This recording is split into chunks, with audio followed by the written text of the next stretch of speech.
নমস্কার বন্ধুরা, তথ্যমিত্র ইউটিউব চ্যানেলের পক্ষ থেকে আপনাদের সবাইকে স্বাগত। আজকে এই ভিডিওতে আমরা আলোচনা করব ত্রিপুরার অত্যন্ত গুরুত্বপূর্ণ একটি খবর সম্পর্কে, এবং যেটি হচ্ছে অনিয়মিত কর্মচারী, চুক্তিবদ্ধ কর্মচারী, অষ্টম বেতন কমিশন এবং ত্রিপুরায় সরকারি কর্মচারীদের বকেয়া পাওনাকড়ি সংক্রান্ত নতুন খবর সম্পর্কে। তো দেখুন, এখানে বলা হচ্ছে টিটিইএ এর বৈঠকে নিয়মিতকরণ চর্চা, অর্থাৎ ত্রিপুরাতে যে সমস্ত অনিয়মিত কর্মচারী রয়েছেন বিভিন্ন দপ্তরে, সেই সমস্ত কর্মচারীদের নিয়মিতকরণের চর্চা কিন্তু চলছে। কি বলা হচ্ছে দেখুন, টেকনিক্যাল এমপ্লয়িজ অ্যাসোসিয়েশন, যেটা হচ্ছে টিটিই এ এইচবি রোডের বৈঠকে অনিয়মিত কর্মচারীদের নিয়মিতকরণ, চুক্তিবদ্ধ প্রথায় নিয়োগ বন্ধ, অর্থাৎ চুক্তিবদ্ধভাবে কিন্তু ত্রিপুরাতে নিয়োগ করা যাবে না।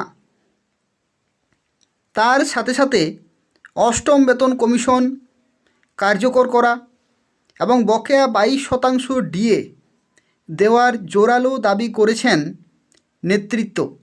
অর্থাৎ ত্রিপুরাতে যে বকেয়া 22% ডিএ রয়েছে, সেটা কিন্তু খুব শীঘ্রই মিটিয়ে দিতে হবে, এরকমই দাবি করা হচ্ছে নেতৃত্বের পক্ষ থেকে। এবং টিইসিসি এইচবি রোড সাধারণ সম্পাদক মহুয়া রায়, টিটিই এর সাধারণ সম্পাদক রণজিৎ দাস সহ অন্যান্যরা আলোচনা করেন।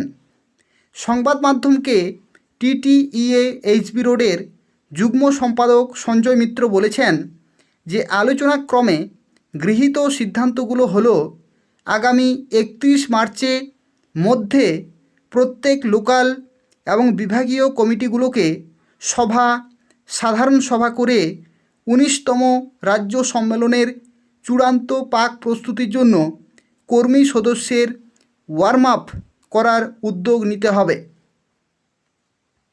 এটা কিন্তু খুবই গুরুত্বপূর্ণ একটি বিষয়। দেখুন এখানে কি বলা হচ্ছে, এখানে বলা হচ্ছে যে আগামী 31শে মার্চ 2026-এর মধ্যে প্রত্যেকটা লোকাল এবং বিভাগীয় কমিটিগুলোকে কিন্তু 19তম রাজ্য সম্মেলনের চূড়ান্ত পাক প্রস্তুতির জন্য কিন্তু ওয়ার্ম আপ উদ্যোগ নিতে হবে।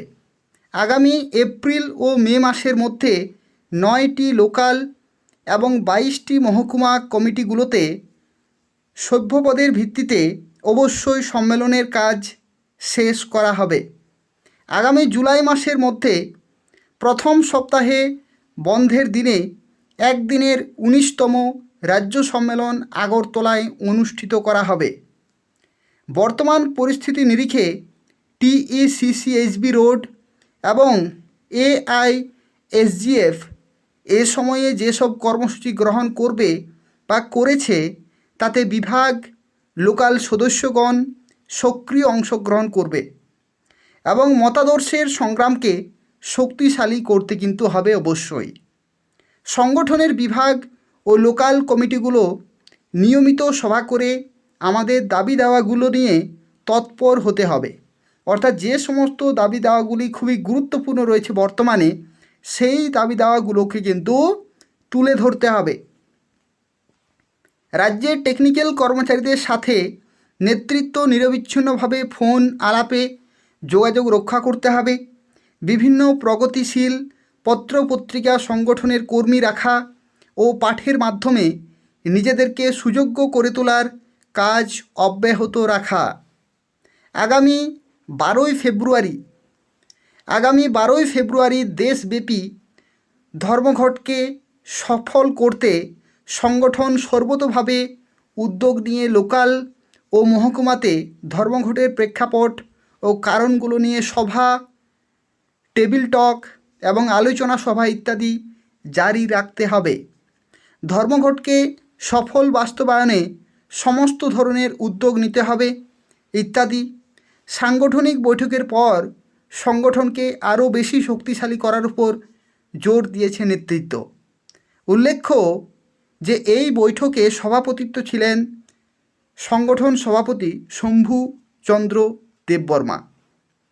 অর্থাৎ কর্মচারীদের থেকে শুরু করে অর্থাৎ সরকারি কর্মচারী রেগুলার থেকে শুরু করে পেনশনভোগী এবং অনিয়মিত কর্মচারী, চুক্তিবদ্ধ কর্মচারী, তাদের যে সমস্ত দাবি দাওয়াগুলি রয়েছে সেই দাবি দাওয়াগুলিকে আরও জোরালো কিন্তু করা হচ্ছে। অর্থাৎ বৃহত্তর আন্দোলনের ডাক দিতে চলেছে ত্রিপুরাতে।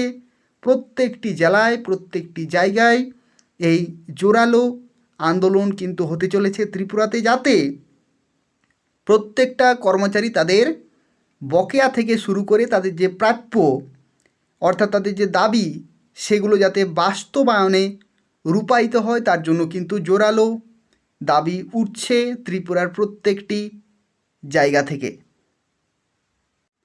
তো সেক্ষেত্রে দেখুন, এখানে বিভিন্নভাবে কিন্তু প্রচার করা হবে যাতে সেই সমস্ত দাবিগুলি সরকার খুব শীঘ্রই পূরণ করে। কারণ আগামী 31শে মার্চ 2026-এর মধ্যেই কিন্তু 19তম রাজ্য সম্মেলনের চূড়ান্ত প্রাক প্রস্তুতির জন্য কিন্তু ওয়ার্ম আপ করার উদ্যোগ নিতে শুরু হচ্ছে ত্রিপুরাতে।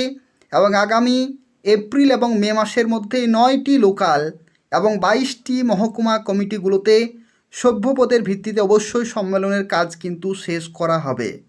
অর্থাৎ এই যে আন্দোলন, সেটা কিন্তু বৃহৎ আকার ধারণ করছে ধীরে ধীরে, এবং যাতে এই সমস্ত দাবিগুলি পূরণ করা হয় তার জন্য কিন্তু যথেষ্ট চেষ্টা করা হবে বিভিন্ন সংগঠনের দ্বারা। এবং যাতে যে সমস্ত কর্মচারী রয়েছেন ত্রিপুরাতে বিভিন্ন দপ্তরে, তারা কিন্তু বহুদিন থেকে বিভিন্নভাবে বঞ্চিত।